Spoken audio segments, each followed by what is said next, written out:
Hello everyone, I Kuldeep Sharma welcome you all to today's session of 20 GK question which have been specifically curated from the Hindu newspaper as well as Indian Express. So आज के जो important 20 questions हैं जो आपके हिंदू और Indian express से ही compile करे गए हैं, आप अगर डेली न्यूज एनालिसिस देखेंगे तो आपके लिए क्वेश्चन सॉल्व करना बहुत इजी हो जाएगा. So let's look at the first question.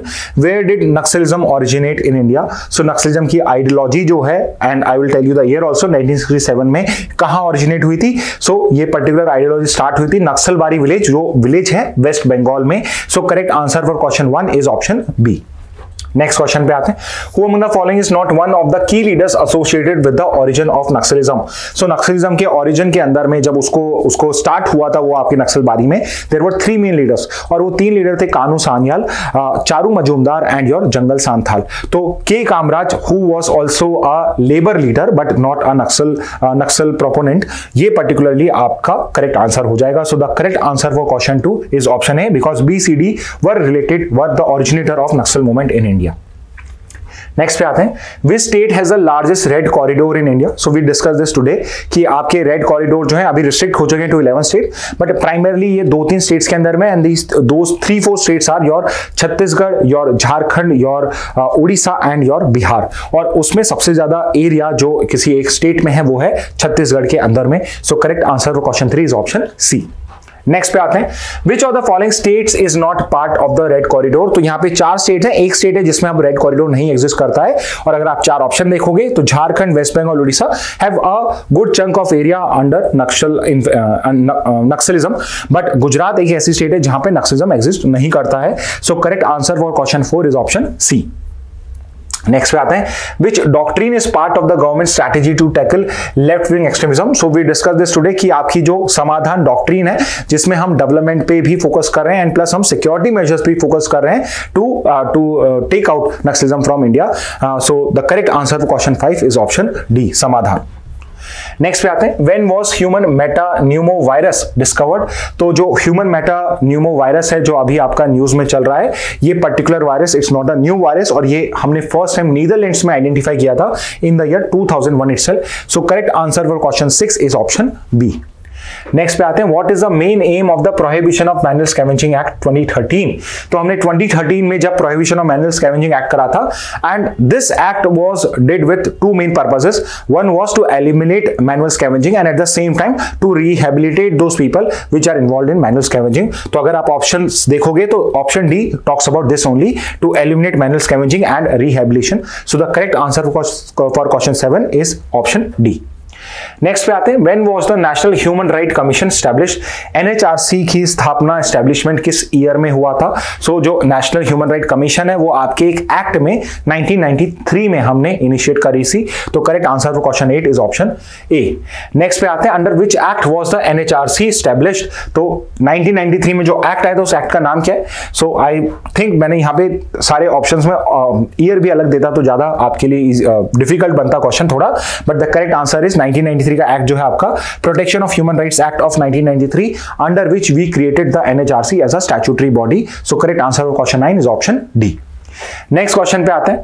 Who can be the chairperson of the NHRC? तो NHRC के चेयरपर्सन की एलिजिबिलिटी क्या है? So we had discuss this today और इसको थोड़ा सा इंटरेस्टिंग बनाने के लिए, थोड़ा डिफिकल्ट करने के लिए मैंने उसको थोड़ा शॉर्टेड वर्जन में पूछा है. So I hope you know this कि एक retired chief justice of India और रिटायर्ड सुप्रीम कोर्ट जज can be the chairperson of NHRC. और अगर आप ऑप्शन देखोगे option B talks about a retired जज ऑफ द सुप्रीम कोर्ट. तो chief justice of India is also retired जज of the supreme court. So the correct answer for question 10 is option B.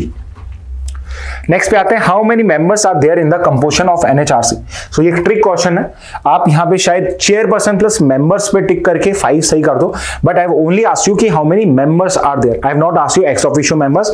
I have not asked you the total composition of NHRC. If I talk about only the members of NHRC then there are 4 members in the NHRC जो usually experts होते हैं law के, human rights के, social service के. So correct answer to question 11 is option C, not D. Next question पे आते हैं. What happens when NHRC issues a recommendation? अगर NHRC रिकमेंडेशन को इशू करती है and usually the recommendation is for the government only, तो इस particular case में क्या उसका रिजल्ट निकलता है? क्या रिकमेंडेशन लॉ बन जाते हैं? क्या गवर्नमेंट रिस्पॉन्सिबल है या रिक्वायर्ड उस पर एक्ट करने के लिए? The recommendation has no effect और recommendation may consider but is not bound to act on. तो आपकी जो NHRC की रिकमेंडेशंस होती हैं, they are not binding on the government but they have influential value also. So the government may consider it but may not, is not bound to act on it, but it is expected कि वो उस पर कुछ ना कुछ action लेगी. सो the correct answer for question 12 is option D. Next पे आते हैं, which article of the constitution of India outlines the process for judicial appointments to the supreme court. So this is your article 124 only. Article 124 में supreme court, article 217 में high court का हम composition decide करते हैं. And as per the option which are provided here, option B is article 124 which is also the correct answer for question 13 also. Next पे चलते हैं, who was part of the collegium for supreme court appointments as clarified in the third जजेस case. So re presidential reference 98 में हुआ था, उसमें जो second जजेस केस के अंदर में बोला गया था कॉलेजियम सिस्टम यहां पे रिकमेंडेशन देगा. कॉलेजियम सिस्टम में क्या होता है एग्जैक्टली सुप्रीम कोर्ट के अंदर में, that was the question being asked by the president. So the correct answer जो यहां पे कॉलेजियम सिस्टम को डिफाइन किया गया, it was CJI plus 4 senior most जजेस. तो अगर आप ऑप्शन देखोगे, option C talks about CJI plus 4 senior most जजेस which is the system of collegium for the requirement of supreme court. So the correct answer for question 14 is option C. Next question पे आते हैं, which cases define consultation as concurrence in the judicial appointment process. So आज हमने ये discuss करा है. First जजेस case के अंदर में कंसल्टेशन को कंकरेंस नहीं माना गया था. थर्ड जजेस केस में कॉलेजियम को यहां पे डिफाइन किया गया था. फोर्थ जजेस केस के अंदर में NJAC को अनकॉन्स्टिट्यूशनल डिक्लेयर करा गया था. But it was the second जजेस केस जिसमें एक्चुअल में आपका जो कंसल्टेशन है उसको कंकरेंस बताया गया था, विच मींस कि जब प्रेसिडेंट कंसल्टेशन कर रहे हैं, so it amounts to concurrence, which means they have to agree with the recommendation made by the chief justice and the 4 senior most judges.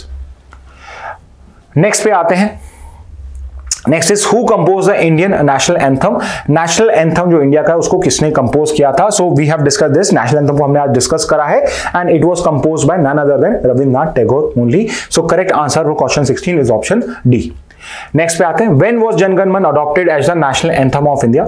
जनगण मन को कब अडॉप्ट किया गया था एज अ नेशनल एंथम. तो जनवरी 26 को आपका कॉन्स्टिट्यूशन को अडॉप्ट किया गया था और उससे 2 दिन पहले आपका नेशनल एंथम को अडॉप्ट किया गया था, which means it was date of January 24, 1950 and that is option number C. So question 17 का करेक्ट आंसर ऑप्शन सी होगा. नेक्स्ट पे आते हैं, what is the duration of the shorter version of the national anthem. So we know this कि there are 2 versions of the national anthem, एक short है एक long है and the shorter version is of 20 seconds only, which is the correct answer for question 18, option A. And longer version, I'm sure you know this, it is your 52-second version. Next पे आते हैं, what does the acronym CROPS stand for in ISRO's experiment. तो आपका जो CROPS experiment जो है जिसके through हमने अभी काउपी सीड्स को स्पेस के अंदर में माइक्रोग्रेविटी के अंदर में हमने ग्रो करा है, उसमें उसकी लीफिंग होना स्टार्ट हो चुका है. इस CROPS एक्रोनिम का फुल फॉर्म क्या है. सो CROPS stands for Compact Research Module for Orbital Plant Studies, which is option A, and the correct answer for question 19 is option A only. Finally, let's look at question 20 and another acronym from your ISRO's only. So what does POEM stand for in ISRO's POEM 4 module? So POEM 4 module के through ही हमने CROPS experiment को यहाँ पे successfully achieve करा है और POEM का full form होता है पेलोड ऑन एक्सपेरिमेंटल मॉड्यूल. मतलब इस पर्टिकुलर स्पेस क्राफ्ट के अंदर में हमने एक्सपेरिमेंट्स के लिए कुछ पेलोड्स डाले हैं. That is the full form of POEM only under the ISRO's POEM 4 module. So the correct answer for question 20 is option D, payload for experimental module. Okay, so student, these were the important GK questions from today's newspaper. I hope this initiative is being useful to you all, and I would say please keep following the daily news analysis and 20 GK question because it will help you to understand what you have to study in the newspaper daily, as well as you will also understand what are the important questions from that day newspaper. Okay, with this message I would like to end today's session. Thank you and have a very nice day.